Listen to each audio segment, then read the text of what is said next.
Hello, friends. Welcome to Creative Medicine.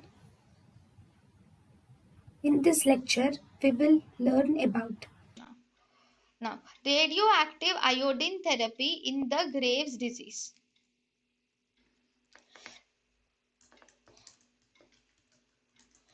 Actually, in the treatment of Graves' disease, we have three things: anti-thyroid drugs, thyroid ablation with radioactive iodine 131, and also we have thyroidectomy. So, already anti-thyroid drugs were done.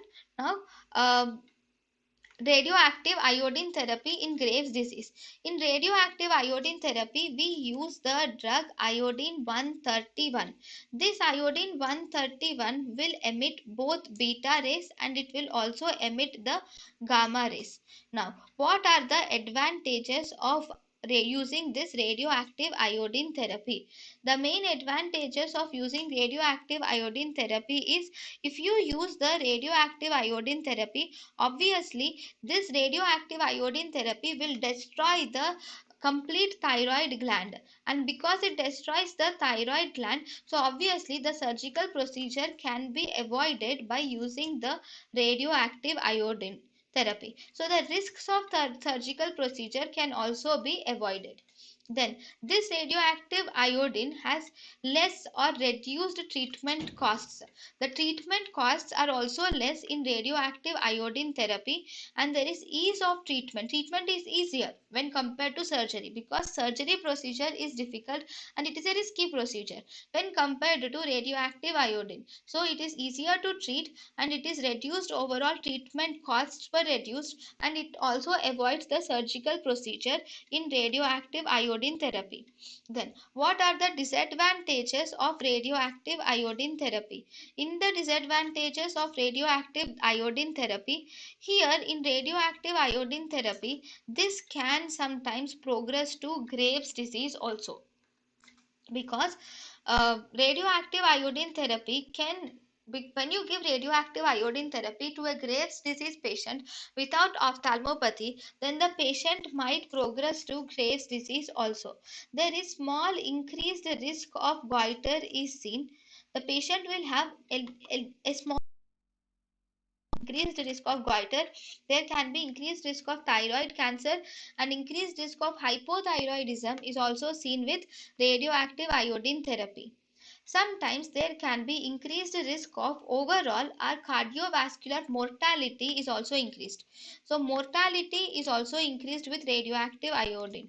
So one more important thing is, if we give an higher initial dose of radioactive iodine is given, because of this higher initial dose of radioactive iodine, there can be earlier and higher incidence of hypothyroidism may be seen. So because of this, hypothyroidism may occur immediately. So then, what are the indications of radioactive iodine therapy? When do you give radioactive iodine therapy in Graves' disease?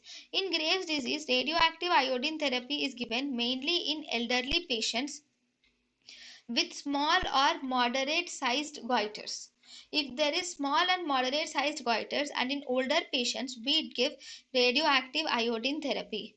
Then it can also be given if the patient has, you have done a medical therapy, you have done a surgical therapy, but even after that the patient has a relapse of Graves' disease, then you can do radioactive iodine therapy. Radioactive iodine therapy can be done if anti-thyroid drugs and surgeries are contraindicated. Actually, in radioactive iodine therapy, the when compared to the advantages, the disadvantages are more, because of the progression and increased risk of cancer, hypothyroidism, and nodular goiter. Because of all these disadvantages, radioactive iodine is not preferred over surgery therapy. Mostly, we prefer surgical therapy only even after surgical therapy, if the disease is relapsed, or if the patient cannot undergo surgery, or in older patients or elderly patients, we prefer radioactive iodine therapy. Now, after you have given a radioactive iodine therapy, after radioactive iodine therapy, most of the patients will become euthyroid within 2 months of time. The patient will become euthyroid, and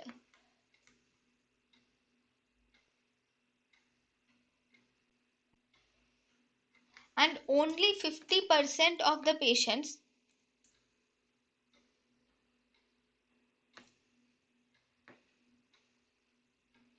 okay, and among 50% of patients treated with radioactive iodine will become euthyroid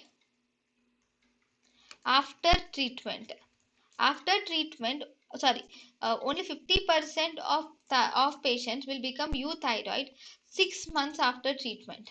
6 months after treatment, only 50% of the patients will become euthyroid. Next, the rest may be hyperthyroid or hypothyroid. So, what are the contraindications of radioactive iodine therapy? When do you not prefer giving radioactive iodine therapy to the patient? Radioactive iodine therapy has absolute contraindications, it also has relative contraindications. So, absolute contraindications of radioactive iodine therapy are mainly the pregnancy and lactation is the absolute contraindications. In pregnancy, if you give a radioactive iodine therapy, because it is an ionizing radiation, it is teratogenic to the patient and teratogenic to the baby, and in lactation also we do not give radioactive iodine. Then what are the relative contraindications? Relative contraindications are radioactive iodine is not given in younger patients, that is in children and adolescents, because the risk of carcinoma with radioactive iodine therapy is more. It is not given if the patient has thyroid nodules, other thyroid nodules are present in the patient, then we do not give radioactive iodine therapy. Second, if the patient has ophthalmopathy, because it causes progression of Graves' ophthalmopathy. So we do not give radioactive iodine therapy if the patient has ophthalmopathy. Thank you and thank you for watching.